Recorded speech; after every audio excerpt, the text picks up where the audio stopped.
Imagine a time when African empires stood tall, when kings ruled with power, and when every land had a story to tell.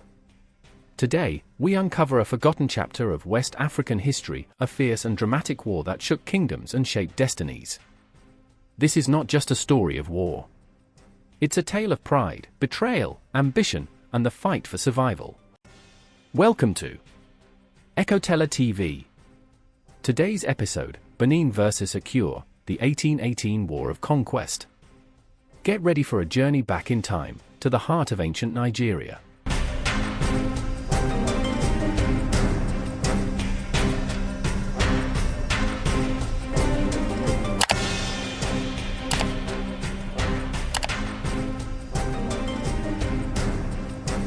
Before the drums of war echoed across the land, before swords clashed and villages burned, there was tension, and that tension had deep roots. To understand the 1818 war between Benin and Akure, we must first step into the world of the 18th and early 19th century West Africa, a time when kingdoms rose and fell like waves on the ocean. Let's begin with the Kingdom of Benin. Now, just to be clear, we're not talking about the Republic of Benin, the modern country west of Nigeria. We're talking about the ancient Benin Kingdom, a powerful empire that thrived in what is today Edo State, Nigeria. Benin was legendary. It had a centralized government, with the Oba of Benin at the top, a ruler believed to be divine, chosen by the gods. His word was law. His palace was massive. His bronze plaques and artworks were so detailed, they stunned even the British centuries later. Benin was a master of strategy, both in war and in politics. Its army was structured like a modern military. Generals, divisions, and elite warrior groups. They didn't just fight with swords, they fought with intelligence, alliances, and fearsome reputation. Now, imagine a lion, proud, fierce, and territorial. That was Benin. And then, there was Akure. Akure was smaller, yes, but never weak. Located in what is now Ondo State, Akure had a proud history too. It was founded by descendants of Adudua, the legendary father of the Yoruba people. Akure's kings were called Dages, and their people were warriors, farmers, traders, and hunters. The town sat at a strategic crossroads between northern savannas and coastal forests, perfect for trade and influence. Over time, Akure began to grow, not just in size, but in confidence. Its leaders started dreaming bigger. They believed they could become more than just another kingdom, they wanted to be a player in regional politics. They started acting more independently, refusing to bow to Benin's control. Now picture this. Two neighbors. One has a massive mansion with tall gates and guards. That's Benin. The other lives in a smaller house, but he's been fixing it up, painting the walls, buying new furniture, and telling everyone, one day, I'll be richer than my neighbor. At first, the mansion owner laughs. But when he sees the little house start getting visitors, earning respect, and talking back, he stops laughing. That's where the tension begins. Benin had always seen itself as the senior brother, and expected respect and tribute from younger neighbors. But Akure no longer wanted to play the little brother role. So, when Akure started ignoring messages from Benin, and even reportedly insulted Benin's messengers, the lion woke up. But this wasn't just about pride. It was about power, land, and legacy. Benin feared that if Akure got too bold, other smaller towns might also rebel. So the kingdom made a decision, one that would change history. War was coming. The seeds of this war were planted over time. Benin had always considered itself the big brother of the region. Many smaller kingdoms had to pay tribute, a sort of respect tax, to show loyalty. But Akure? They didn't want to bow.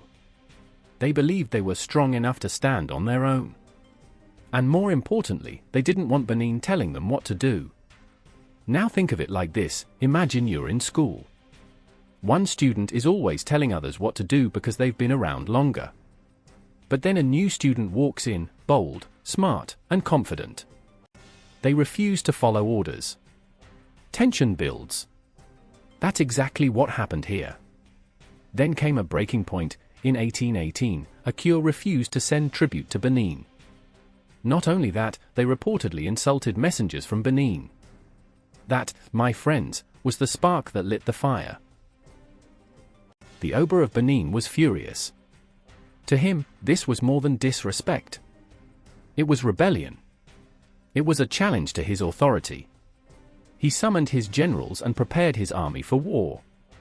The Benin army, known for its strict discipline and fearsome warriors, marched toward Akure.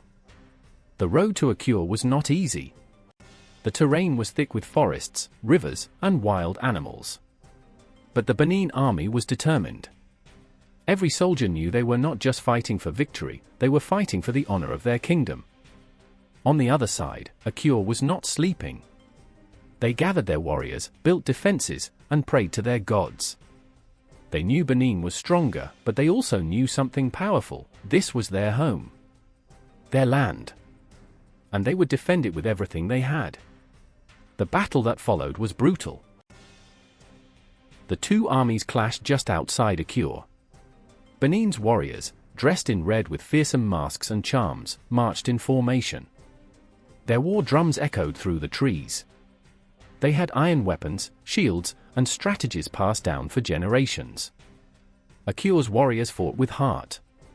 They used guerrilla tactics, ambushed from trees, and made use of the thick forest they knew so well. For days, the battle raged. Villages were burned. Fields were destroyed. People fled their homes, hiding in caves and forests. But Benin had the upper hand. Their military structure, experience, and numbers began to overwhelm the Akure forces. Eventually, Benin forces broke through Akure's final defenses and stormed the capital. The Oba of Benin declared victory. Akure was conquered. But the victory came with a heavy cost. Both sides lost countless lives. After the war, Akure was forced to pay tribute to Benin. Their leaders were removed or replaced with people loyal to the Oba of Benin. But here's the thing, even in defeat, the spirit of Akure was not broken. The people slowly rebuilt their lives, their homes, and their culture. They remembered their warriors, told stories of their bravery, and passed them on to future generations. And what about Benin? Their victory strengthened their dominance in the region, for a time. But history teaches us that no kingdom stays on top forever. Years later, both Benin and Akure would face new challenges: colonialism, internal conflicts, and the changing face of Africa. But the memory of the 1818 war lived on. It became more than just a war. It became a symbol of resistance, of power, and of the complex relationships between African kingdoms before colonialism ever began. So what can we learn from the 1818 War of Conquest? First, African history is rich, complex, and full of powerful stories that often go untold. Too often, we only hear about Africa during slavery or colonialism. But before that, there were mighty kingdoms, leaders, diplomacy, and yes, conflict. Second, this war reminds us that pride and power can lead to destruction. If both kingdoms had found a way to coexist, maybe lives could have been saved. But that's the story of humanity, isn't it? Third, it teaches us that even in defeat, there can be strength. Akure's people didn't vanish. They endured, rebuilt, and kept their heritage alive. Now you know the story of the 1818 war between Benin and Akure, a battle not just for land, but for pride, power, and survival. Let's keep these stories alive. Because history isn't just about the past, it's about understanding who we are today. If you enjoyed this journey into forgotten African history, don't forget to like, subscribe, and share this video. Drop a comment: what African history topic should we uncover next? This is Echoteller TV. Thanks for watching, and stay curious.